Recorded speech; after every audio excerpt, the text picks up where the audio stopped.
Okay, good afternoon, everybody. Welcome to another edition of Complete Sports Media's podcast. I'm your host, Darren Campbell.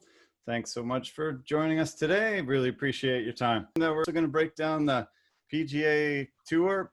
They had the 102nd PGA Championship in Harding Park, San Francisco yesterday. A fantastic tournament. Lots of guys could have won, but Collin Morikawa ended up being the champion. He got to raise the trophy for the first time in his career. It was great. Yesterday was fun. I'm glad you made it back off the KBR trail and came back and watched the drama. At one point yesterday, there was 7 players tied for the lead, and it was looking like, oh my God, there might be a 6 or 7 man playoff here. That would be epic.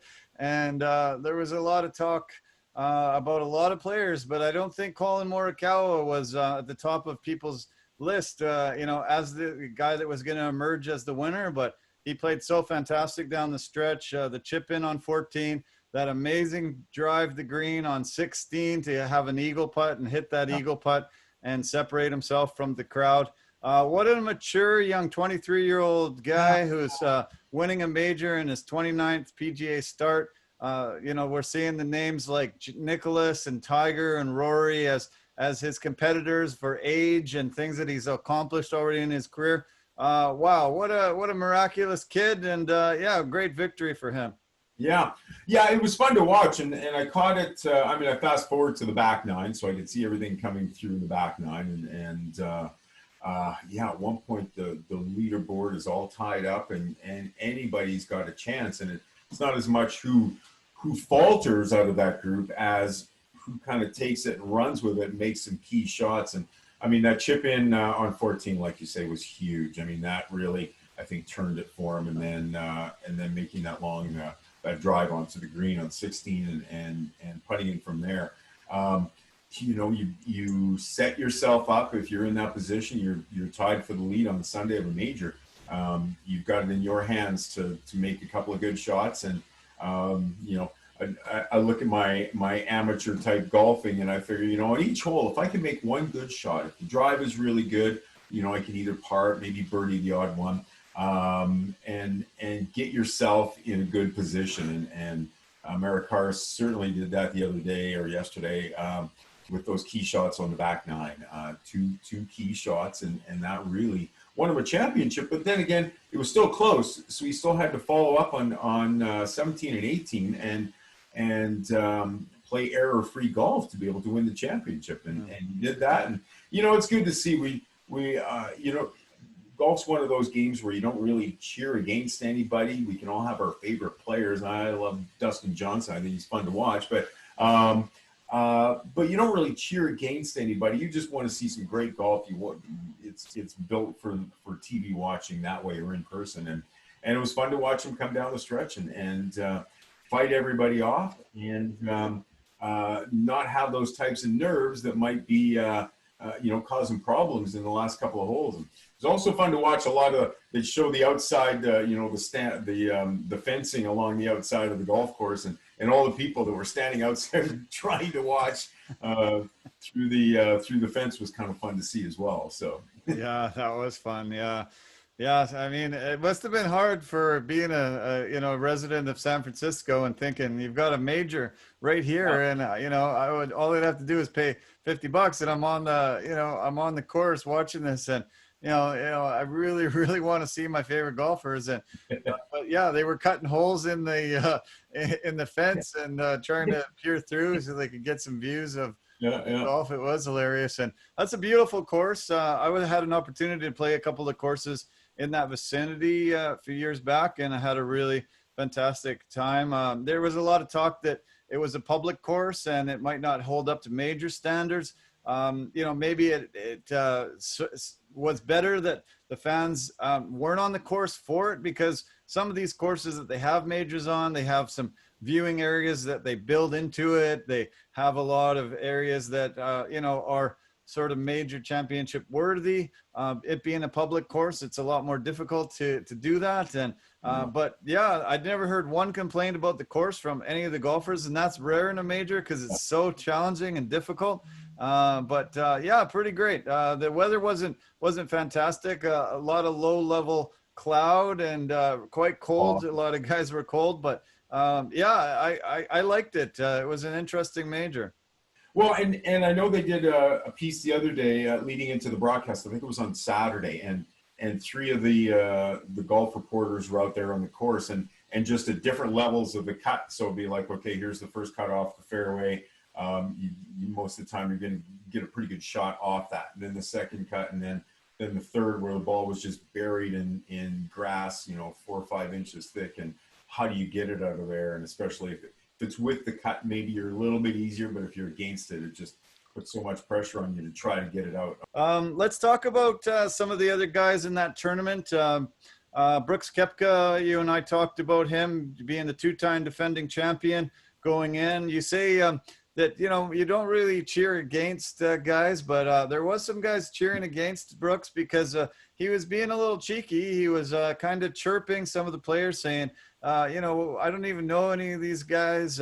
DJ's only got 1 major, what shit is that? Rory McIlroy kind of came to his defense and said, DJ's got 21 wins. I think that's 3 times more than Brooks has. And it was kind of trash talking that doesn't usually happen in golf. I like Brooks and, I think he's an amazing golfer and he's done some incredible things, but don't really love that trash talking and not really cool to do that to DJ, who's had a phenomenal career. Yeah, I was a little surprised about that. Heard him talk about the lack of majors and that type of thing, and nobody knows it more than Dustin Johnson, how he's maybe broke down in the last few holes a few times and let some leads slip away. But golf's such a gentleman's sport that you don't really, you're playing against yourself. You're not playing against the other guy, really. Match play a little bit more, but it's still what you can do. You've got no other teammates out there to rely on. It's you and you alone, and handling the pressure and utilizing your talents. So a little surprising to hear it. I'm sure he probably wasn't the most popular guy in the clubhouse in between rounds, before and after rounds. The motivation behind it, it's tough to say, because I don't think you really get under the skin of another golfer and try to get him off his game that way. The mental preparation is so important, and holding that for 5 hours during a round is so key as well. So you can't, let the distractions get in your way. You've just got to focus on golf and play the best you can. So a little surprising, and I guess maybe it's justice to some degree that he didn't end up coming through, because the talking would have been much more at that point, I'm sure. So. Yeah, that's true.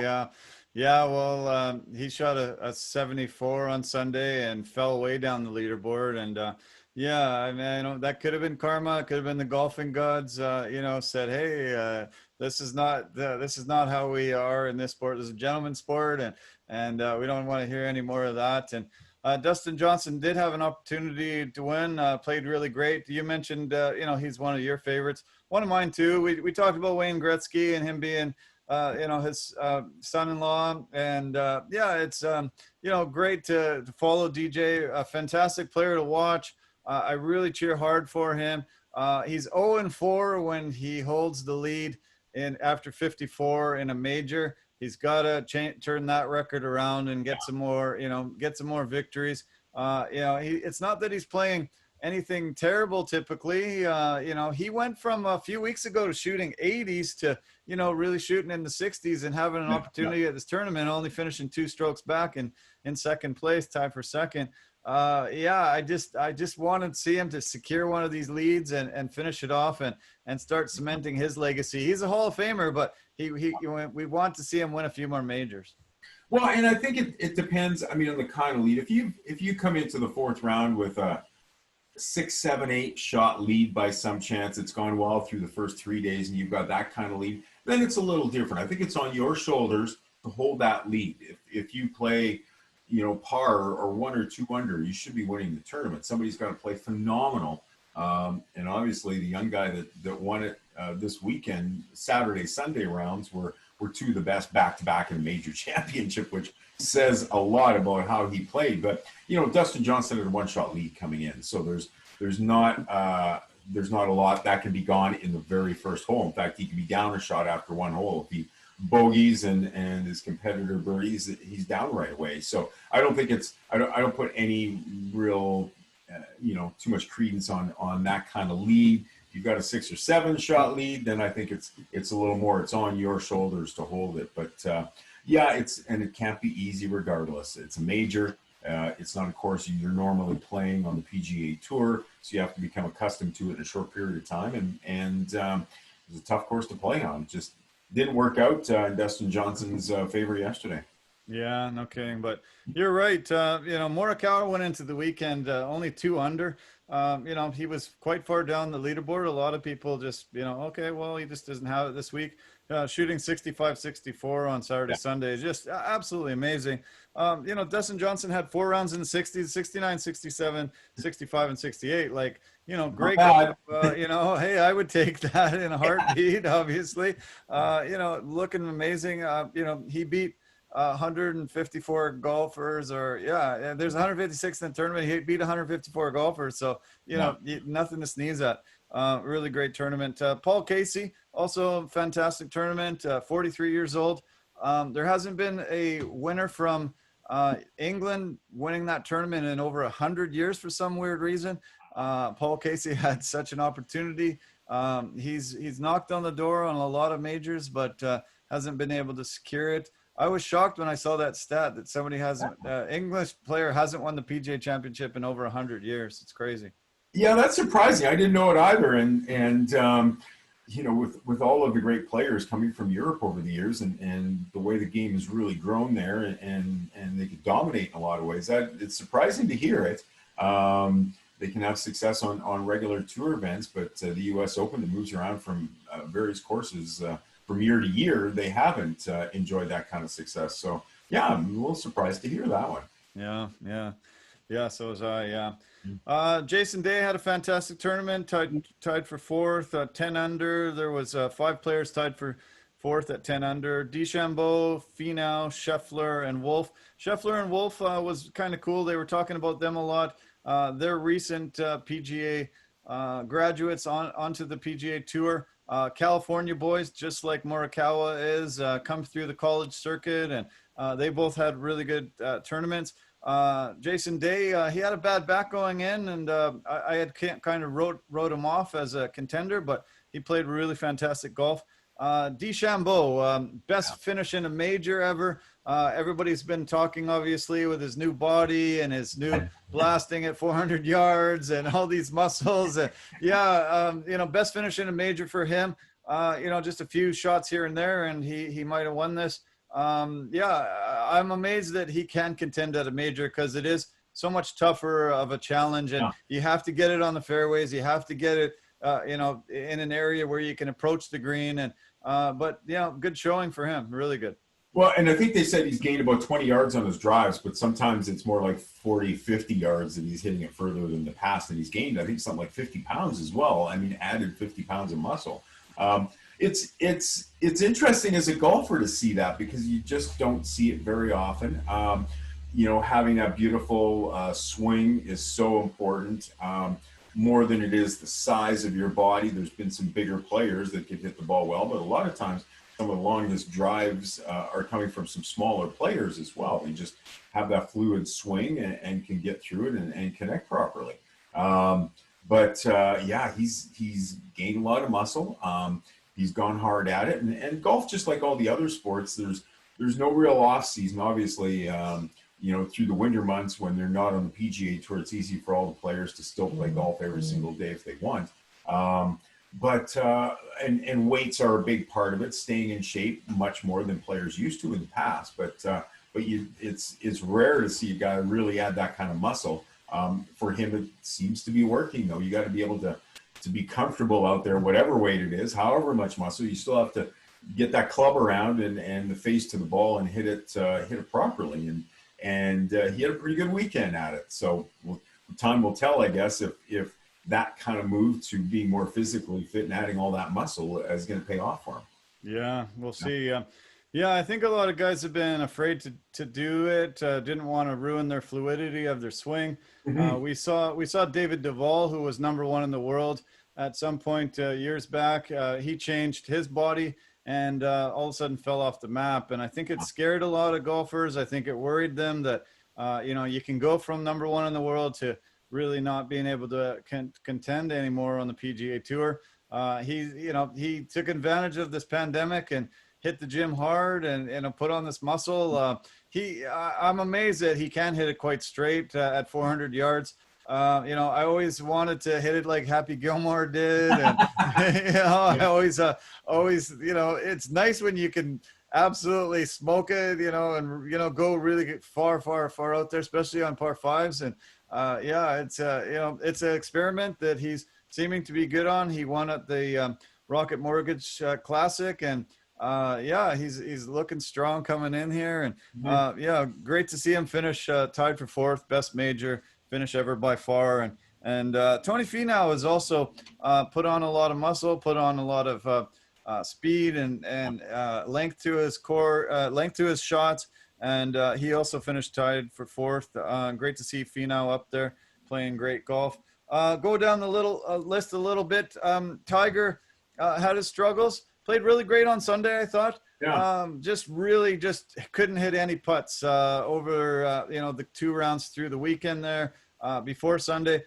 He just I don't know, his putting stroke to me has lost something as he's aged. He doesn't seem to be able to read putts like he used to. He doesn't even bring Joe LaCava in to help him read the putts.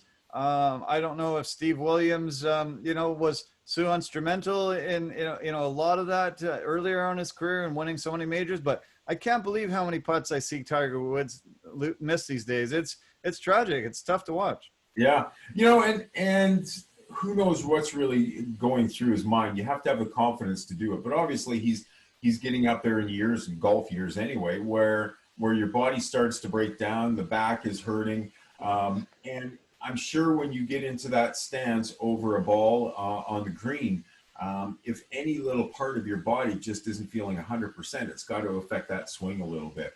The read is another thing, and that's the surprising part, maybe, that he just doesn't seem to get a good read on some of the putts as well as he used to in the past. I mean, there was times where, it was in the cup. I mean, he knew that he'd be able to read it properly and get the right distance with the hit that he would put it in there close. And now that just doesn't seem to be happening. I mean, he's still a tremendous golfer, but there's so many young guys coming up right now that they're stronger and just, they're younger, so their bodies haven't broken down as much. I mean, playing on the tour and hitting the ball, the torque on the body that it takes to come through properly has to have its toll on your body after a while. And I think Tiger's probably feeling that right now. Yeah, no, you're right. He sure is. Yeah, he had back fusion surgery. He tried this putter that was longer this time. He went back to a style of putter that gave him so much success, and we talked about that on Friday going into this. But he just doesn't seem to have it. Great Sunday with nothing on the line. He shot a 67. He actually vaulted up 22 places on the leaderboard and tied for 37th. Still not Tiger worthy, how he used to play. But he, shot the same score as Justin Thomas, who went in number 1 in the world. Webb Simpson, who's been playing phenomenal golf since this restart. Tough course. You can't have your A game every single week. Justin Thomas lost his number 1 position in the world to John Rahm, because Rahm finished higher up, and those points actually vaulted him back into number 1 position. Yeah. So tough on JT, but there was some really good talented players that finished down the row. Phil Mickelson ended up tied for 71st. He tied with Jordan Spieth, Bubba Watson, and Danny Lee. All had +4, 71st. Really talented golfers. +4 doesn't sound horrible, but when almost everybody else is under par, you're going to finish down the way. Our Canadians, we ended up having Hadwin and Hughes made the cut. They both finished tied for 58th at +2, and Corey Connors and Nick Taylor missed the cut. Didn't make it this year into the top 70. One of the funniest things about happening in the tournament was Ben On getting that hole in one. he didn't even know it went in because there was nobody cheering. They just didn't see the ball actually go past the hole. And then they both looked at each other and realized, oh, I think that actually went in. And it's weird when there's hole-in-ones and they don't even know because there's no fans. Well, and from one extreme to the other, you think of the 16th at the Phoenix Open with the stadium hole and like 20,000 fans around it. You definitely know if you get a hole-in-one. And if you don't hit the green, you definitely hear about it as well. But yeah, it's got to be a weird feeling. I've done it once. It was at Kincora Golf Course out in Chilliwack, and I think it was about a 110-yard hole, and was with a buddy on July 1st, going back however many years now, 07, 08, 09, maybe somewhere in there, and probably 08, 09, somewhere in there. And went out and hit the ball, and there was a couple guys on the green ahead, or on the tee box ahead, and they were watching, and they started cheering, and I saw it bounce once and didn't see it after that. So it's a thrill that I never thought I'd experience. I got to experience it once. And I had the same amount of cheering as what took place on the weekend at the PGA or the US Open. That's awesome. Yeah, you had the same amount of cheering. I love it. Yeah. I've got one hole-in-one myself too, and it's so funny. It ended up happening on the 10th hole. We walked up and I was writing the scores down, coming off 9 and tallying them up as we went into the back 9. And my playing partner looked at me and he said, I don't know. Have you got any birdies on that front side? And I looked and I said, no, I don't have any birdies, but I don't have any eagles either. It might be time to get an eagle. and I stood up and I hit it, and it took 2 bounces and went right in the hole. And it was a heck of a moment. I'm glad there wasn't a massive amount of people around, because I probably would have had to buy them all beers. It cost me a lot of money, but no, it was an exciting moment and fun. And I had about the same amount of cheering that went on for those 2 guys on the weekend there. It was pretty funny.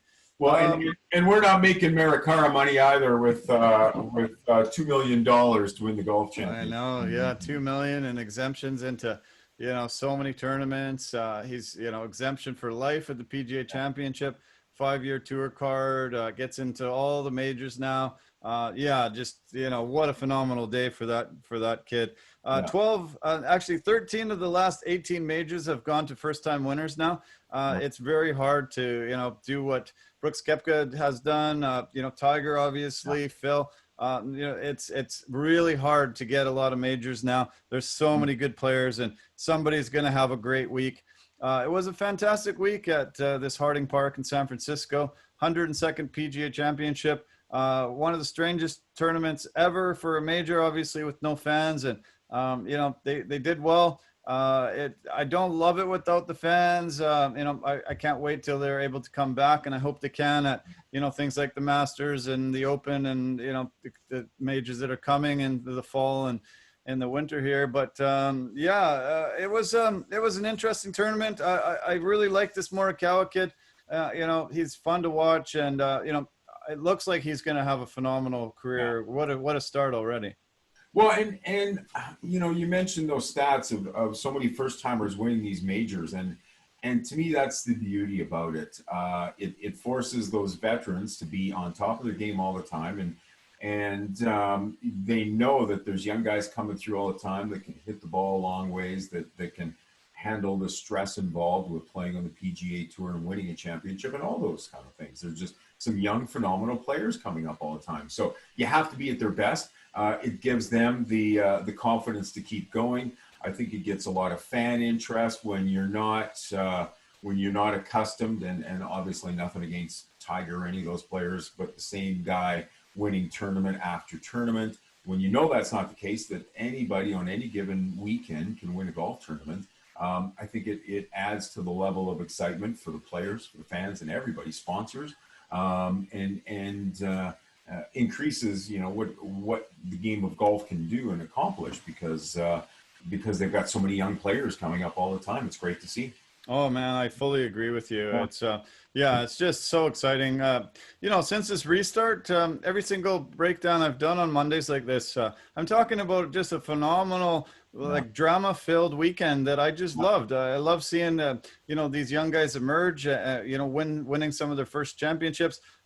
Just being able to watch the beauty of how good they are at the game, knowing how difficult it is when I go out myself to play this game, and they're just being able to shoot amazing scores, and we're just seeing new younger guys emerging all the time. Every year it seems like there's about 4 or 5 guys that are all of a sudden just emerging on the scene and playing so well. That was only his second major start, and he's already won a major. That was his 29th event. He's got as many majors as he's got missed cuts. Like, that's just a shocking statistic. I heard, I think it was Brandel Chambly said in June of 2019, he was ranked 1,039th in the world. Wow. And he's been able to go up to, I think he's up to number 5 in the world now. Wow. So, what an amazing, just 14 months of golf. He's been able to come onto that scene. He played at a university that was 20 miles from that course. He had been able to play that course about a dozen times, he said, and, gave him a little bit of an advantage. He said, not that much, but it's nice to, have a little familiarity with it. Just this kid, we were impressed with him a few weeks back when he was able to hit that 24-foot putt after Justin Thomas hit the 50-foot putt and win it on the next hole. He had some yips on, a tournament a couple of weeks before that and lost it in the playoff, but learned from it, beat Justin Thomas here, and then has beaten, a world-class field this weekend. Really amazing. Something that I don't think I'll ever forget, seeing Collin Morikawa's first major win. Yeah, it's so exciting to lift the trophy up and have the top go flying off and see the reaction on his face when it happened. We all remember what happened with Trevor Linden. Trevor Linden, same thing.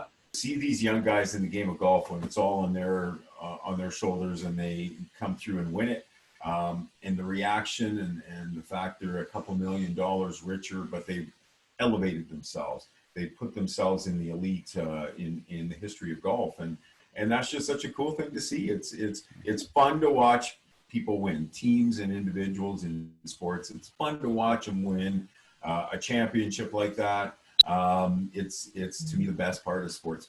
We can all celebrate it that way. If your team is the one to lose, it's not quite so easy. But other than that, and in golf, that's not that case. No matter who your favorite player is, it's just fun to see a guy like that win and a first major.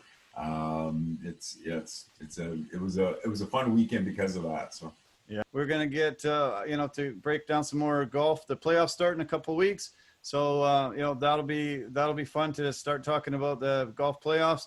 Let's talk soon, and have a really great week writing. I can't wait to read a lot of these articles. I'm actually gonna log on and start reading a lot of your writing. I always liked your writing. I appreciated how good of a writer you are, and I want to support you and everything you do. So I plan to spend some hours reading a lot of the things that you've been posting recently.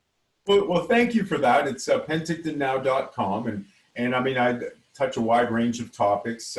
But to me, one of the cool things, and I know when you were down here last year, we went to the Penticton Farmers Market. It's a little different this year, but I make a trip down each week and try to find somebody unique doing something cool. And at the market, you have to make it, bake it, or grow it. So you're putting your heart and soul into all this. But the other day, and I just put a story up before we started the podcast on Okanagan wild brush honey, and how they don't just make honey, but they get bees out to the farmers and orchards and everything else to pollinate crops. So it's not just producing honey to sell, but it's and bees obviously are so important to the ecology and everything that happens out there. They make things work. So it's unique stories like that I enjoy. Everybody's got a cool story to tell.